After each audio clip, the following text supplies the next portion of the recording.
શહીદોની શહાદત દેશ ક્યારેય નહીં ભૂલે। આતંકની દાસ્તાન દેશ ક્યારેય નહીં ભૂલી શકે। દેશ માટે શહીદી વહોરનાર જવાનોના પાર્થિવ દેહ માદરે વતન પહોંચ્યા અને શોક ફેલાઈ ગયો। પ્રયાગરાજ, જબલપુર સેનાના જવાનોને અંતિમ સલામી આપવા માટે મોટી સંખ્યામાં લોકો ઉમટી પડ્યા। જયપુરમાં શહીદ જવાનને પણ સલામી અપાઈ।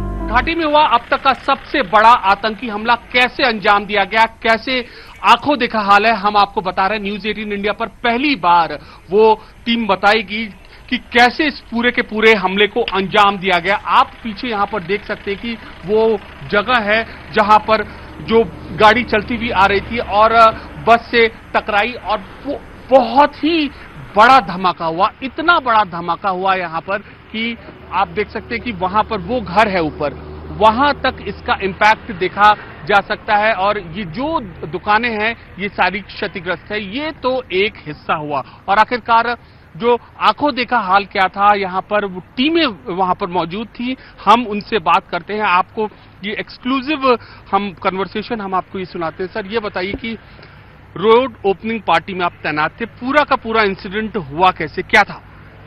सर रोड ओपनिंग पार्टी में यहाँ पे तैनात थे हम लोग। इस पोस्ट पे 4 जवान तैनात थे।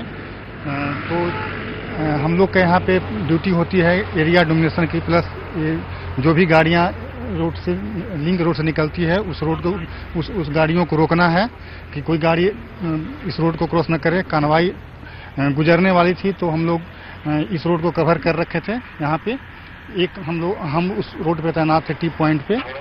जैसे ही कानवाई आई करीब 10 गाड़ियां हमारे यहाँ से इस रोड से निकली होगी और उस समय सिविल गाड़ियों का मूवमेंट मतलब कम ही दिख रहा था। लेकिन ऐसा मुझे कुछ इनपुट नहीं था कि हाँ कोई गाड़ी आ रही है जिनको निगाह रखना है, गाड़ियों को चेक करना है। तो इस रोड से हजारों गाड़ियां निकलती रहती है तो ऐसा हम लोग सभी गाड़ियों को चेक नहीं कर सकते हैं।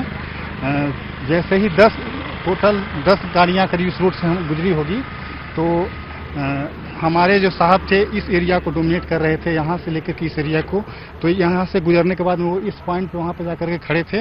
हम उस पॉइंट पे खड़े थे, इस एरिया को टी पॉइंट को दिख रहे थे गाड़ियों को।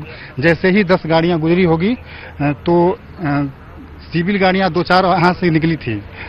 वो जैसे ये पॉइंट है, चढ़ान का पॉइंट है, तो जो भी कानवाई आती है उसकी कानवाई की जो गति होती है गाड़ी को धीमी हो जाती है। तो धीमी होने के चलते स्पीड बिल्कुल एकदम स्लो हो जाती है और वो सिविल गाड़ियां जो है वो आगे से ओवरटेक करके उस कानवाई के बीच में जाकर घुस गया। वो हम केयर नहीं कर पाए। एक छोटी गाड़ी थी लेकिन उस गाड़ी का नंबर नहीं बता सकते हैं। छोटी गाड़ी थी और वो गाड़ी जाने के बाद मुझे जैसे ही उस गाड़ी की स्पीड धीमी हुई और वो वहीं पे आकर के ब्लास्ट कर दिया इस कोने पे आकर के। और लोग हमारे साथ हैं, हम उनसे बात करते हैं कि ये बताइए कि आप यहाँ पर तैनात थे, आपके साथी क्या देखा आपने? सर मैं मेरा पिकेट का एरिया ये सामने जो नजर आ रही है घाटी, ये वाली ऊपर वाली यहाँ पे है। तो ये मेरा ये वाला एरिया क्योंकि ऊपर से एक ये लिंक रोड सीधे नेशनल हाईवे को जोड़ता है। तो ये वहाँ पे आने वाली गाड़ी को कोई भी सिविल पर्सन जब हमारी कानवाई चलती है तो हम उनको नीचे नहीं आने देते हैं। तो हम उस गाड़ी को सबको ऊपर रोक लेते हैं ताकि वो कानवाई में ना घुसे। तो उस दौरान तो हमारा चेहरा तो उस साइड, क्योंकि मेरा ऑब्जर्व एरिया जो है उसका पीछे की साइड में है। तो सर जैसे ही मतलब धमाका हुआ है हमने पीछे मुड़कर देखा तो यहाँ पे एकदम से धुआं नजर आया और हमने तुरंत अपनी जगह ले ली, अपनी पोजीशन ले ली। जैसे पोजीशन ली सर तो धुआं एकदम चारों तरफ से और उसके जो गाड़ियों के जो स्प्लेंडर थे वो सारे हमारे ऊपर से होकर के आगे की तरफ से गिर रहे थे। तो पूरी तरफ से धुआं हो रखा था और एकदम से अलर्ट हो गए। उतने में हमारे साहब भी आगे तो उनसे करके जितनी डेड बॉडीज हमने उनके क्लोज करके वहाँ पे एमएच में भिजवाया है यहाँ से। और हमारे साथ यहाँ पर जवान मौजूद हैं। ये बताइए कि अब आज आपके साथियों को अंतिम विदाई दी जा रही है, वहां पर एक और बहुत ही मार्मिक यह पल है। कितना विस्फोटक होगा? कितना विस्फोटक सर ये बहुत ही ज्यादा हो सकता है क्योंकि यहाँ कम से कम भी जो बस के स्प्लेंडर मिले हैं वो कम से कम भी 500 मीटर से भी ज्यादा गए थे उड़ के। तो ये कम से कम भी 200-250 केजी से ज्यादा हो सकती है।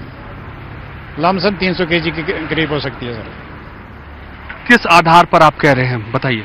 ये इस आधार पे कह रहे हैं जैसे हमारे एक बस उड़ गई उसमें तो बहुत बड़ा इसमें एक्सप्लोज हुआ, उसके आधार पे कह रहे हैं कि वो बस के बाद में टुकड़े टुकड़े हो गए, कुछ मिला नहीं। इतनी भारी बस होने के बावजूद वो ऐसे मलबे में दब गई कि उसके बहुत ही कम टुकड़े मतलब दिखाई दे रहे हैं। इस वजह से कह रहे हैं कि हम 200-250 केजी से ऊपर ही था ये विस्फोट। आप कहाँ थे उस वक्त? उस वक्त हम ये पीछे वाले पॉइंट में थे, यहाँ से जहाँ विस्फोट हुआ वहां से तकरीबन 100 मीटर ऊपर में थे। तो जब हम पीछे की तरफ देख रहे थे तो विस्फोट हुआ, तो उसके बाद हमने पीछे देखा, इतना हैवी विस्फोट था कि आसमान में पूरा धुआं छा गया था। तो कम से कम भी वो धुआं 2-3 मिनट छाया रहा, उसके बाद ही पता चला कि हाँ यहाँ डेड बॉडी या कोई मतलब बस के टुकड़े टुकड़े हो रखे हैं। सर ये बताइए कि इतना आप लोग यहाँ पर तैनात रहते हैं, क्या है, कैसे इतना भारी तादाद में विस्फोटक आया होगा? इसका सर हम पता नहीं लगा सकते कैसे क्या हुआ, गाड़ी में कैसे रखा हुआ था, क्या था, तो अचानक ही हो गया सर। ये जवान है, ये वही रोड ओपनिंग पार्टी है जो तैनात थी और जिसकी ड्यूटी होती है कि जब भी कोई सुरक्षा बलों का कॉन्वॉय है इस संवेदनशील रूट से जो गुजरे उसको प्रोटेक्ट करे। और आज फिर इस हादसे के ठीक 1.5 दिन बाद फिर ये अपनी ड्यूटी पर तैनात हैं। इनके साथी कई बिछुड़ चुके हैं और अब उनको जो है सम्मान पूर्वक विदाई दी जा रही है उनके पार्थिव शरीर को देश के कोने कोने में, लेकिन अब भी ये जवान अपनी ड्यूटी में तैनात हैं। ये बताइए कि साथी आपके सारे एक एक करके बिछड़ गए और क्या इसका जवाब किस तरीके से देंगे? सर साथी हमारे बिछड़ गए, बहुत दुख हुआ देख करके। इस महिला को इतना भयंकर विस्फोट था कि हम अपने आप को संभाल नहीं पा रहे हैं। हमें इस बात का बहुत सदमा है जो कंडीशन में देखा यहाँ का। इतना हम हताश हैं कि मैं कुछ कह नहीं सकता कि हमारे जवानों के परिवारों को कितना दुख हुआ होगा ये कंडीशन स्थिति देख करके। कैसे ये यहाँ पर मतलब लोग ये भी कह रहे हैं कि ये निहत्थे थे जवान और उसके बाद तब ये पूरा का पूरा इंसिडेंट हुआ? हाँ सर, गाड़ी में केवल 4 ही प्रोटेक्शन थी, बाकी सारे जवान निहत्थे थे और निहत्थे को वार करके बेरहमी रूप से उन पे अटैक किया गया है और वो जवानों को शहादत दिया गया। सर जाहिर सी बात है गुस्सा तो होगा ही। बहुत गुस्सा था सर, बहुत गुस्सा था। गुस्सा इतना था कि अगर सामने में नजर आते तो बिल्कुल उनको छोड़ते नहीं, लेकिन वो अकेला ही था, वो अपने खुद आत्मघाती हमला किया और वो इस हमले को अंजाम दिया। कैसे जवाब देंगे अब आप?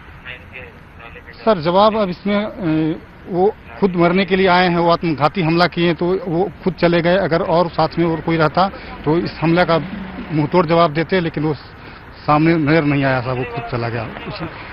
एक नए तरीके का ये खतरा है और एक आत्मघाती हमलावर था और इसने इस पूरे के पूरे जो हमला है उसको अंजाम दिया। और अब यहाँ पर जो है कि जो सुरक्षा बल है, जाहिर सी बात है इनके अंदर दुख है, इनके अंदर गुस्सा है, लेकिन आने वाले दिनों में जो इस टीम ने, इस रोड ओपनिंग पार्टी की टीम ने जो जानकारी न्यूज 18 इंडिया को बताई है, जाहिर सी बात है कि ये आने वाले दिनों में अब नए तरीके से सुरक्षा की रणनीति पर एजेंसी को सोचना पड़ेगा। कैमरा पर्सन अनिल सूद के साथ अमित पांडे, पुलवामा, न्यूज 18 इंडिया। इस मामले में जांच अभी शुरू हो गई है और आप यहां पर देख सकते हैं कि अब ड्रोन कैमरों का भी इस्तेमाल किया गया। हालांकि ये जो ड्रोन कैमरे हैं करीब 1 साल से घाटी के अलग अलग हिस्सों में इस्तेमाल किया जा रहा है और अब इन धमाकों के बाद एक बार फिर जो मौका वारदात है उसके आसपास इनको अमल में लाया गया है, इनके ऑपरेशन को अमल में लाया गया। और इस ड्रोन कैमरे की खासियत ये है कि इसको एक बार अगर वो डिप्लॉय करेंगे तो करीब 3 से 4 किलोमीटर का जो एरिया है उस पर वो निगरानी रख पाएंगे। आप ड्रोन कैमरा ये देख सकते हैं कि कैसे ये ड्रोन कैमरा ऊपर जा रहा है और इसकी भी अब जांच में मदद ली जा रही है। और ये इनको ऐसा उम्मीद है कि इस ड्रोन कैमरे से इनको इनपुट मिलेगा जो आसपास के इलाकों की ये तस्वीर है। तो जो भी संभव है, जितने भी नए तरीके हैं उनका इस्तेमाल किया जा रहा है, उनका इस्तेमाल एजेंसियां कर रही हैं और अब इसी पर नजरें हैं सबकी और सबको यही उम्मीद भी है, न केवल जो ये पूरा तार है ये इस पर इसका पता लगाएं, बल्कि जो हमला हुआ है इसकी भी मुकम्मल इसका जवाब दें, इसकी कार्रवाई करें और जवाबी कार्रवाई और ज्यादा पुख्ता करें। कैमरा पर्सन अनिल सूद के साथ अमित पांडे, पुलवामा, न्यूज 18 इंडिया।